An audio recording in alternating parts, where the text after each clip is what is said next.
Hey guys, what's going on? It's Lash here, and today we're going to talk about why I moved from the Newcastle Northstars in the Australian Ice Hockey League over to the coast of the Pacific Hockey League. So, like most people, I found out about the PHL from the posts on Facebook and Instagram earlier this year. And when they first came out, it was something that I thought, might be good for Australian hockey, like pushing the AHL to get a bit more done and get the AHL kind of moving a little bit more. I feel like the AHL's been kind of stagnating for a little bit now. Obviously, it's gotten so much bigger than it used to be, and the quality of play is so much better than it was like 10 years ago. But when I first saw the PHL, that was my first thought, like, yes, this is going to push the league. This is going to make our league, the AHL, better. And I'll be clear, at this stage, I was not thinking about, I'm going to jump over and start playing in this new league. I didn't even know where the teams were or anything. Nobody really did.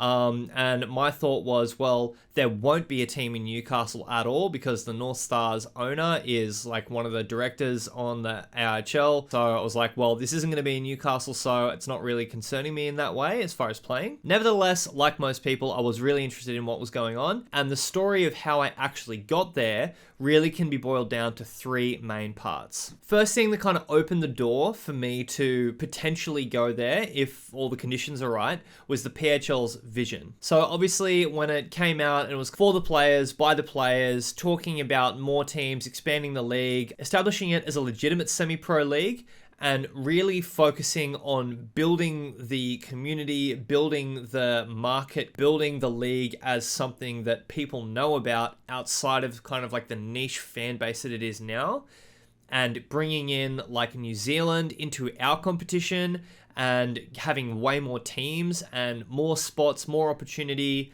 all those kind of things. That was something that I was like, this has actually got way more of a vision right now than kind of where the AHL is, or as a player and as somebody that's involved with hockey, that I've heard the AHL remotely being interested in. And I wanted to follow up on that a little bit. I wanted to see if this was more than just, talk. I knew that some of the people that were involved, especially Damien Holland down in Melbourne, I know Damien pretty well from being associated with the Mustangs and goalie coaching and everything down there. He's a great guy. I've got a lot of respect for him and a lot of trust in him. So when I saw his name attached to this whole thing, I felt like, okay, well, that's somebody that brings a lot of legitimacy for me to this league. In addition to that, when I saw that Andrew Petrie was part of this as well, I hadn't met Fridge by that stage, but like most other people, I knew he had a very strong reputation for being a very straightforward guy and really committed to the game. So when I saw those kind of people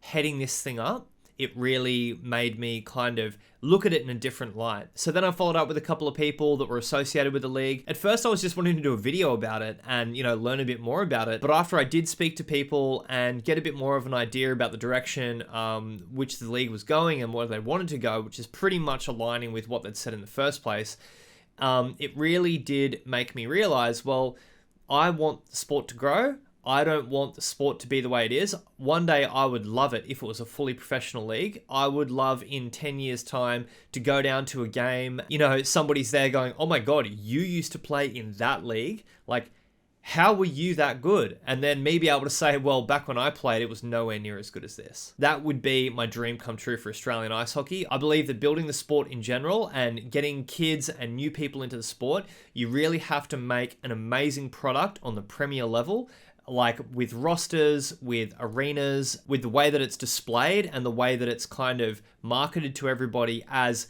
this is a premium professional product, and getting people hooked into it. Why don't we strive for better? Why don't we try and make this the best thing that it could possibly be, instead of just settling for what we've got so far and going, all right, well, I'm going to hang my hat on that and just kind of keep doing it the way that it works right now. So that vision really made me want to be a part of it. And then talking to people ended up with me being told that the coast, which is based in the Central Coast, it's about an hour away from where I am here in Newcastle, might be looking for a goalie and that they were interested in me. And by this stage, a couple of people from North Stars had already gone over. We hadn't really started our preseason very much by that stage, and I hadn't signed a contract or anything like that. So I was kind of thinking, all right, well, let's just see what the deal is. Like, let's see what's going on with the season, what's the deal with actually playing for them, and if something like that could actually work. And that brings me to the second reason why I went over, the way the schedule was set out over the season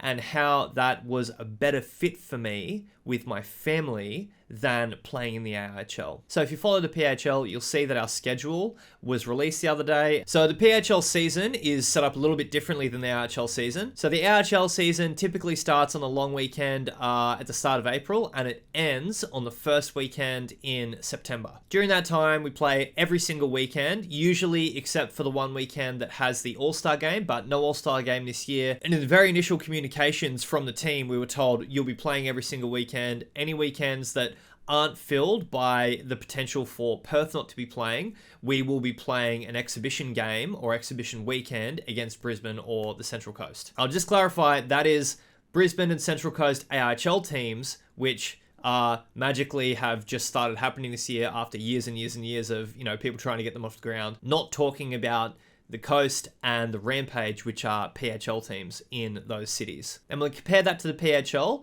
where the season doesn't start until mid-May and it ends on the first weekend of August. So that's shortening it by about 6 weeks or more there, which is fairly significant. And for my personal situation, my wife and I, we've got 2 kids, they're almost 2 years old. Like many parents, Hannah has had to move away from her career. So she's been looking after the girls full-time.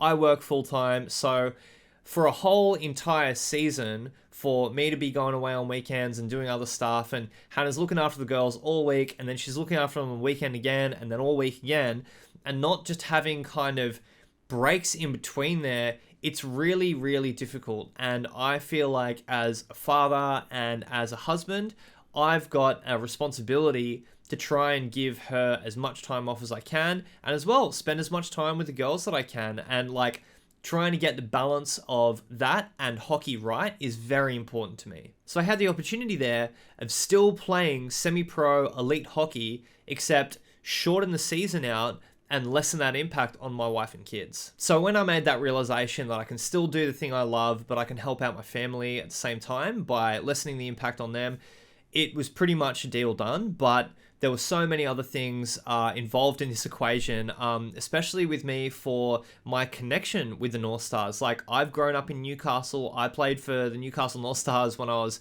15 years old in my first rep teams, and I played for the Northstars AHL team when I was 17 years old. And since coming back to Newcastle, I've been welcomed with open arms, and I've been made to feel very much at home, and it's very much like a family down there, and they really bring you in and treat you very well. And obviously, I was very grateful for that, and I didn't want to make them feel like I was just, chucking them out the window for another opportunity. So that was pretty difficult for me to have to kind of deal with that. But with that being said, I'm a dad and a husband first, and I'm a hockey player second. So obviously, by this point, I'd pretty much had my mind made up, but there's point number 3, which really crystallized it for me. So coming into the season with the Northstars, I'd played all the games in the McCormick Cup the year before.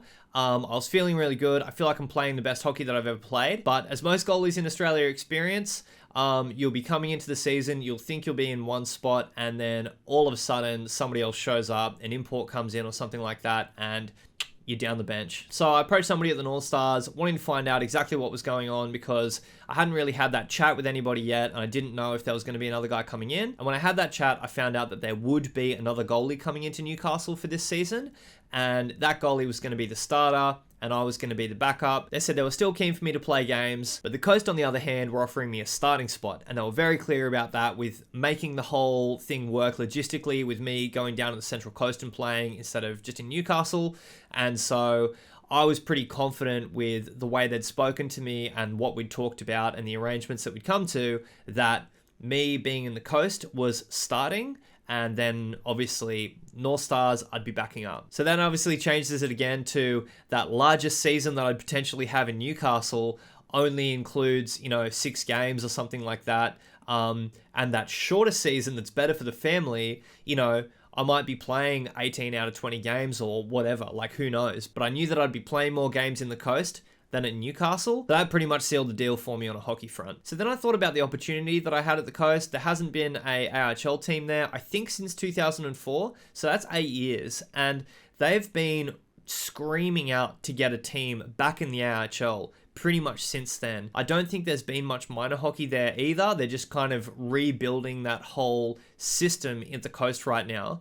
And for me to have the potential to go in there and represent the team, like represent this hockey fan base that's kind of, atrophied for the last 8 years or whatever, and really bring my love of the game, my enthusiasm, and all of that to this place that just is crying out for a team and for hockey. That opportunity, I think, is amazing. But I thought to myself, where am I going to have more impact? Where's the time that I'm putting into this going to have the greatest payout? And in my mind, that's the coast. So that's where I've ended up. I'm so excited to be a part of the coast this year and be a part of the inaugural Pacific Hockey League season. I cannot wait to go and see the rest of the teams, meet the fans and all that kind of stuff. I hope people are getting psyched about it. I'm super psyched about it. And I hope this video has given you a bit of an insight about what a player goes through in this situation and like how we decide what we're going to do. So it's pretty much the same as everybody else, figuring out if they want to, leave their job for a new job that's going to be better for their family, give them more free time, or, lessen the burden in another way on their family. And, that's just the kind of thing that I went through. I actually had a lot of people contacting me wondering why I was moving. And as well, I saw a lot of stuff on, social media, AHL fans, that kind of thing. People going pretty wild with their, theories about why people were moving and why people weren't. And everybody's got to do what's right for them. I don't hold my values to anybody else. That's for everybody else to figure out and do the best thing that they can do with, the situation that they've got. And while I think that more people come across, the better, and that some people are probably just a bit scared of leaving the safety of the AHL for the, unknown in the PHL, I totally don't hold that against anybody, and I completely support everybody in what they're choosing to do. And so far, from every other actual player that I've spoken to, that's the way they've been treating me. Everybody's supporting what I'm doing. Anyway, guys, thanks for the comments to get me to do this video. I really enjoyed it, except that I've done it. This is the 4th time I've done it so far, and it's been a nightmare. But if you've got any other questions about anything to do with the PHL, anything to do with the AHL, anything to do with me, definitely comment on this video, shoot me a message on Instagram. I'd love to hear it. I've had a couple of really good chats with some fans, breaking down that player perspective of the whole situation in Australian ice hockey and how I've come to the, conclusion that I've come to with why the PHL is a better direction to go. But if you don't agree with that, definitely I'd love to hear your opinion. I'm a very open-minded person. I'm not just going to shout at you and say you're wrong. I'll definitely hear you out. And I hope that you can do the same and, think of this from my perspective and, why I might be wanting to do this and why I think this might be a good idea to do as a whole moving over to the PHL. That's all from me tonight, guys. I'll see you in the next one.